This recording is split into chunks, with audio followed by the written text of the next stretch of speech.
Mônica Bergamo, na Band News FM. Oferecimento Grupo Souza Lima. Em segurança e serviços, todo cuidado é pouco. Escolha quem cuida muito. Sênior, o melhor e mais completo ERP do Brasil. Hora de conversar com Mônica Bergamo. Ministros reagem à possibilidade de Luiz Fux pedir vista e adiar sentença contra Jair Bolsonaro. Eu li esse papo na... Nossa, Mônica, que frio. Mas tá mesmo. Vocês não estão, não? Que bom que esse casa fria. A Mônica tá usando um... Como é que chama isso aí? Um cachecolzão? Eu adoro. Tá bem aconchegada. Ô, Mônica, eu li sobre esse papo aí na semana que passou. Será que o Fux vai pedir vista no julgamento? Bom dia pra você. Pois é, Megali, na dúvida, né, não se sabe, não se tem certeza se ele vai pedir ou não, mas o ministro não vai conseguir aliviar a situação do Bolsonaro mesmo que ele peça vista, né? Ou seja, mais tempo para avaliar a ação. Esse papo que você disse, essa informação foi dada nesse domingo pelo colunista Hélio Gaspari, na Folha de São Paulo. Ele publicou que o Fux tem dado sinais muito fortes de que vai tentar adiar o julgamento final. Se ele pede mesmo a vista, Megali, a sentença que deveria ser dada em setembro vai acabar sendo empurrada para novembro, né? Mas por que nada mudaria na situação do Bolsonaro? Eu conversei com alguns magistrados ontem que falaram o seguinte: já está precificado que o Fux pode pedir vista, sim, ele tem dado alguns sinais vamos dizer, de aceitação a alguns argumentos da defesa, né? Enfim, pode sim pedir vista, mas por que nada muda? Porque os outros ministros estão dispostos a antecipar os votos deles na turma, Megali, para dar o veredito na ação, né, nessa ação que apura tentativa de golpe de Estado no Brasil. Ou seja, eu estou ali votando, eu sou ministro do Supremo, o Fux pede vista, eu falo, tudo bem, o senhor vai pedir vista, vai ter tempo para analisar melhor, mas o meu voto já está feito e eu quero antecipar, está aqui meu voto, né? E a previsão é de que a maioria seja pela condenação. Com isso, o julgamento não termina, ele pega o processo, leva para casa para estudar, mas os ministros já deram os votos, então o Bolsonaro já estará, na prática, condenado, né? Como ele já está preso, Megali, preso ele vai ficar, né? E ele pode até mesmo ir para uma prisão de fato. Ele hoje está preso em casa. E a gente tem que lembrar que a prisão domiciliar, Megali, ela é uma concessão do juiz, né? Diante de certos critérios, por exemplo, gestante, mulher com filho pequeno, pessoa com doença muito grave, idoso com mais de 70, que no caso do Bolsonaro se encaixa, mas que não é também automática a concessão da prisão domiciliar só porque a pessoa tem 70 anos, às vezes é com 80, enfim.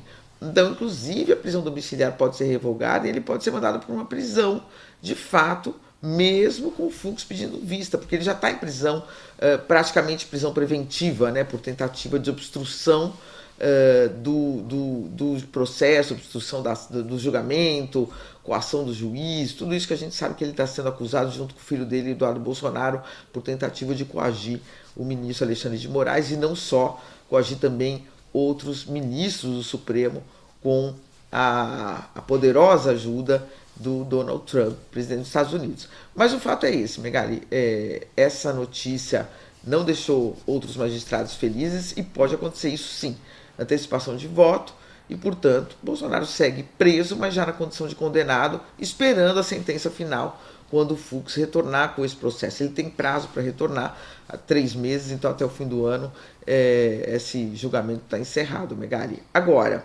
alguns advogados de réus com quem eu conversei não acreditam que o Fux vai fazer isso, porque eles falam, imagine ele pegar um processo e levar para casa, o nível de pressão que ele vai sofrer e que não vai levar a nada, então que ele não faria isso.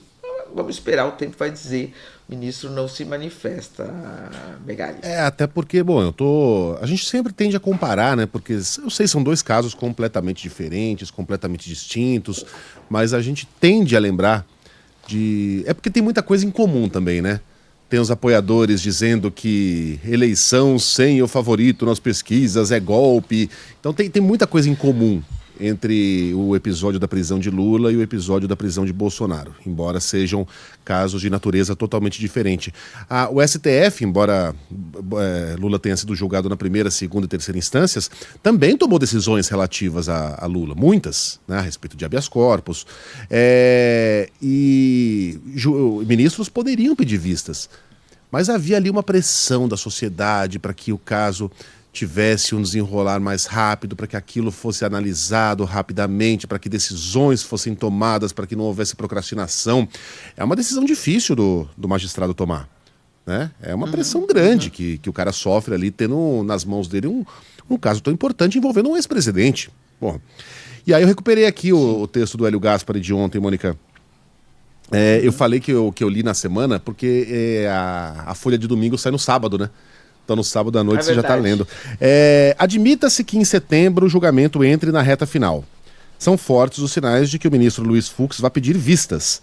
Pelo regimento, o ministro tem 90 dias para devolver o processo. Por hipótese, passam assim os meses de outubro, novembro e dezembro. Começa o recesso e o tribunal só retoma suas atividades em fevereiro. Isso se não ocorrer o que a Mônica falou agora, né? O adianto do processo todo. Basta uma pequena espichada para que chegue a março de 2026. Por que isso importa? Porque vai ser exatamente nessa época que serão apreciados os recursos no TSE relacionados à inelegibilidade do Bolsonaro. Então vai ser muita coisa acontecendo ao mesmo tempo. Apreciação de recursos, o fim do julgamento no Supremo Tribunal Federal e o início início não oficial, mas vai estar esquentando muito, né, o processo de escolha dos candidatos para a eleição presidencial do ano que vem. Então você imagine que 2026 movimentado nós teríamos no caso disso prosperar, Mônica. Isso. Agora, o que muda para o Bolsonaro em termos de prisão? Nada, absolutamente nada. O que muda, Megali, é a expectativa, né? Enquanto ele não tiver sentenciado definitivamente, enquanto tudo não estiver definido, quer dizer, você vai, não a direita, vamos dizer assim, da direita para a extrema direita, não consegue se organizar em torno de um candidato, já que o Bolsonaro fica com aquela expectativa, não, mas ele não está condenado, não, mas falta o TSE, não, mas falta isso, não, mas falta aquilo. Então você prolonga esse período, esse vácuo, esse período em que a direita fica sem um candidato definitivo, né? O Tarcísio de Freitas, que é o candidato, sim, evidente de um setor importante do empresariado, fica de mãos amarradas, porque ele não pode falar eu sou candidato, sim, porque ele vai ser tido como um traidor, enquanto o Bolsonaro e os bolsonaros estiverem aí insistindo na candidatura dele ou se mostrando como candidatos também. O Tarcísio não tem como, ele é amarrado pelo bolsonarismo, né? Ele tem essa condição de ter que demonstrar lealdade o tempo todo, sob risco de perder votos, inclusive importantes, né? Então você vai ficar nessa situação de vácuo se isso acontecer. Para a direita, o melhor é Bolsonaro condenado, Bolsonaro preso, Bolsonaro fora do jogo definitivamente, vai ficar ali como uma vítima, um mártir, mas vai ter um outro candidato que vai começar aí a disputar com o governo, né, as narrativas, vai ser a pessoa que vai catalisar a oposição ao Lula. Então, enquanto não tiver esse julgamento finalizado, realmente não é possível ter essa definição do outro candidato. Então isso beneficia bastante o Bolsonaro, que quer ficar na ribalta e quer ter influência sobre a escolha do seu sucessor na direita, vamos dizer assim. E se isso terminar logo, agora mesmo, né, a Folha mesmo de São Paulo fez uma reportagem hoje mostrando como é difícil para ele manter que o isolamento dele embaralha as articulações, porque ele está isolado, não consegue conversar, não consegue atuar, não consegue falar, não consegue dar entrevista, fica mais difícil para ele influir. O julgamento definitivo fica muito mais difícil, porque as coisas ficam definidas e muito mais claras, né, Megali? É isso. Ou seja, a confusão interessa ao Bolsonaro. Sim. Mônica, bom trabalho para você, até amanhã. Até amanhã.